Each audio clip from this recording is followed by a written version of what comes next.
শাশুড়িকে এনে মায়ের সাথে ঝগড়া করানো যাবে কি?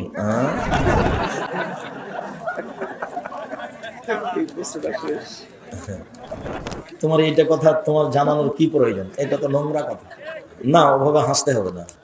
আল্লাহ রসুল বলছেন, বুখারী মুসলিম, তোমরা যদি আল্লাহকে জানতে আমি যেমন জানি, তোমরা যদি আল্লাহকে জানতে আমি যেমন জানি, তোমরা যদি আল্লাহকে চিনতে আমি যেমন চিনি, তাহলে কম কম হাসতে, বেশি বেশি কাঁদতে। রাতে একটা সময় বের করতে হবে, মাঝে মধ্যে 2 রাকাত সালাত আদায় করে একটু কান্নাকাটি করে পাপের কথাটা বলা, এবং প্রয়োজনীয় জিনিস চাওয়া। চাইলে খুব খুশি হয়, আর প্রশংসা করে চাইলে আরো খুশি। আগে আপনার পড়বেন ইসমে আজম, তারপরে পড়বেন দুরুদ ইব্রাহিম, তারপরে আপনি নিজের কথাটা বলবেন, বিপদে পড়ে আছেন সেটা বলবেন, বা কিছু চাচ্ছেন সেটা বলবেন, আল্লাহ কবুল করবেন ইনশাআল্লাহ। আল্লাহু নাসআলুকা বিআন্নাকা আনতাল্লাহ লা ইলাহা ইল্লা আনতাল আহাদুস সামাদুল্লাযী লাম ইয়ালিদ ওয়া লাম ইউলাদ ওয়া লাম ইয়াকুল লাহু কুফুওয়ান আহাদ।